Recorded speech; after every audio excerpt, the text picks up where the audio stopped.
இந்த சப்பாத்திக்கு chicken white kurma தான் ரெடி பண்ணியிருந்தேன்னா டேஸ்ட்டு சும்மா தாறுமாறாக இருந்துச்சு. அந்த குருமா நல்லா ஒயிட்டாக வரணும் அப்படிங்கிறதுக்காக தேங்காய் மேலே இருக்கிற செதில் எல்லாத்தையும் கத்தியில் தனியாக செதுக்கிட்டு அதுக்கப்புறமா தான் போட்டேன்.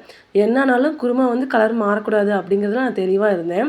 இந்த குருமா செய்கிறதுக்கு கடாயில் 2 ஸ்பூன் ஆயில் சேர்த்துட்டு ஒரு பட்டை, 2 லவங்கம், ஒரு பிரிஞ்சி இலை, ஒரு பெரிய சைஸ் வெங்காயம், 2 பச்சை மிளகாய் இது எல்லாத்தையும் லைட்டாக வதக்கிட்டு அதுக்கப்புறமா சிக்கனை சேர்த்துட்டு 1 ஸ்பூன் இஞ்சி பூண்டு பேஸ்ட்டு, கொஞ்சமாக கல்லுப்பு இதை சேர்த்து நல்லா வதங்கினதுக்கப்புறமா தேவையான அளவு தண்ணி சேர்த்து நல்லா கொதிக்க விட்டுக்கிட்டேன்.